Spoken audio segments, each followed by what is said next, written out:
You are living way more comfortably than any king in all of human history. Think about it. Your house is warmer than a medieval palace, and your fridge has way more variety than a Roman feast. Plus, you can easily talk to someone on the other side of the world for absolutely nothing. We enjoy so many comforts now that our ancestors could only dream about. By almost any metric, you are living better than 99% of everyone who has ever walked the earth. So tell me why, despite having all these amazing modern comforts, are we the ones struggling the most? Worldwide, over 300 million people are clinically depressed. The World Health Organization reports that anxiety and depression have surged by more than a quarter in just 10 years. 720,000 will end their lives this year. That is one every 40 seconds. Suicide is now the second leading cause of death for those under 30 globally. What is more, over 1 billion people globally struggle with some mental health disorder. That means roughly 1 out of 7 people on Earth is dealing with a mental health condition. Then we have our screens. The average person now spends almost 7 hours a day staring at a glowing rectangle. For Generation Z, that climbs past 9 hours, more than a third of your waking life, fed directly to an algorithm that does not care about you, does not know you, and is built by some of the most expensive tech talent on Earth just to keep you scrolling until you die. Just one adult website alone gets over 4 billion visits a month, more than Netflix and any major news site on Earth. The average young boy sees it before he even turns 12. Obesity has tripled worldwide since 1975. Birth rates in almost every country are collapsing now. Marriages are falling apart. And the question nobody ever asks out loud is the only one that actually matters. What's fueling all this? The answer is modern living itself, the way we live, how we think, and the system built entirely around quick dopamine hits, endless distractions, and constant escape.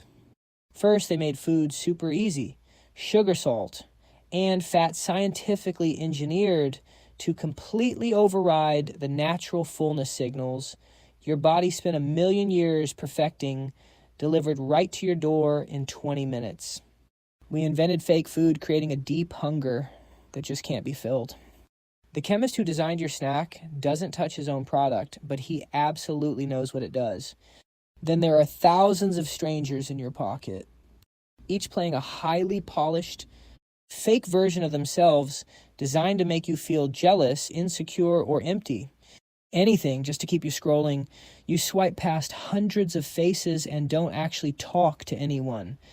You go to sleep craving just one genuine conversation, and the app you used to escape the loneliness is the exact one that made it worse.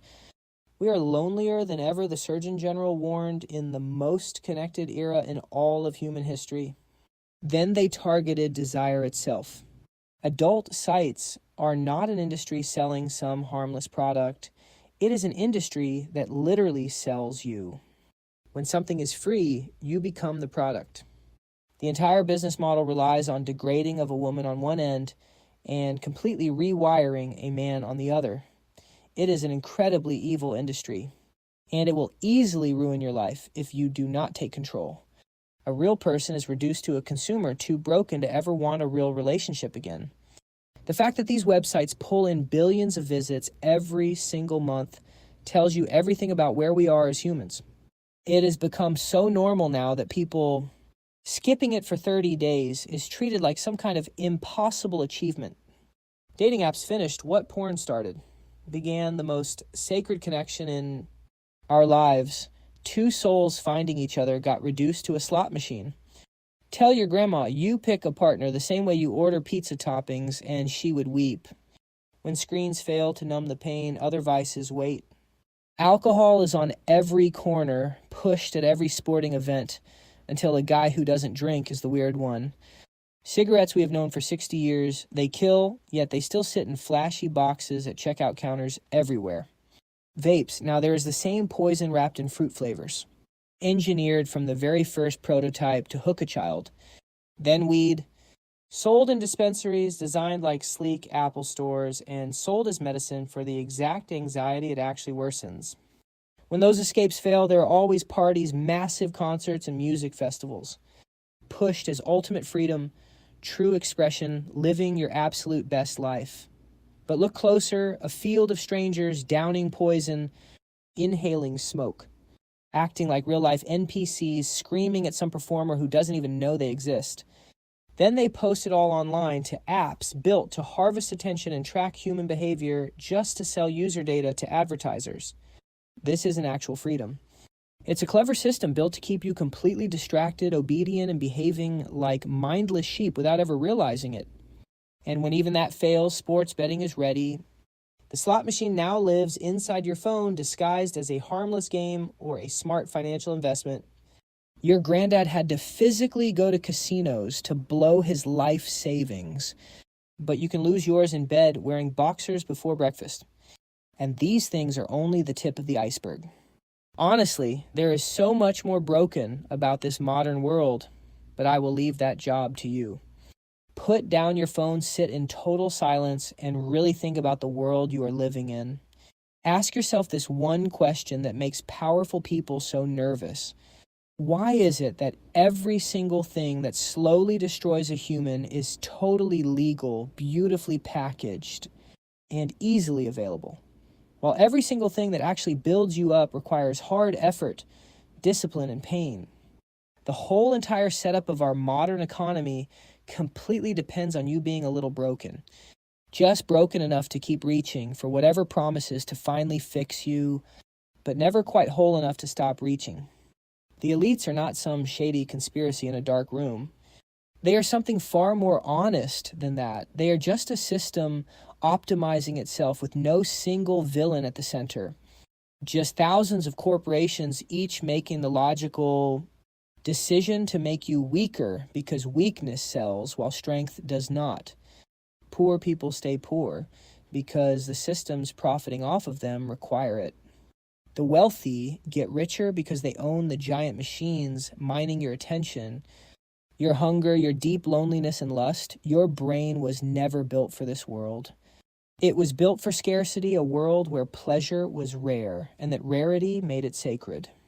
Some sweet fruit in summer, a fire during winter, and a loved one's face across the fire.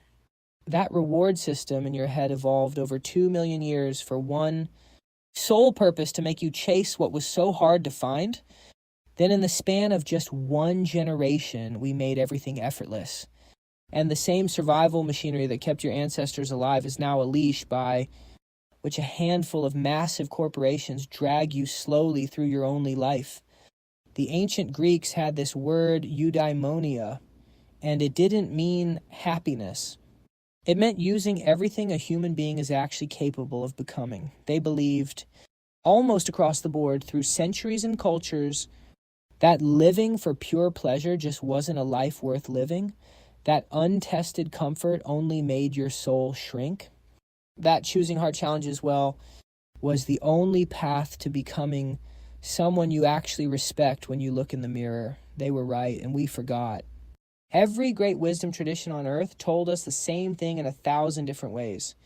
The Christians, the Muslims, the Hindus, the Stoics, the Buddhists, that easy pleasure is not the point. You were given a soul and only so many mornings, and so the real question isn't how comfortable you can make things, but what you actually do with your time before the final door closes. Time is limited, so choose wisely where and how you spend yours.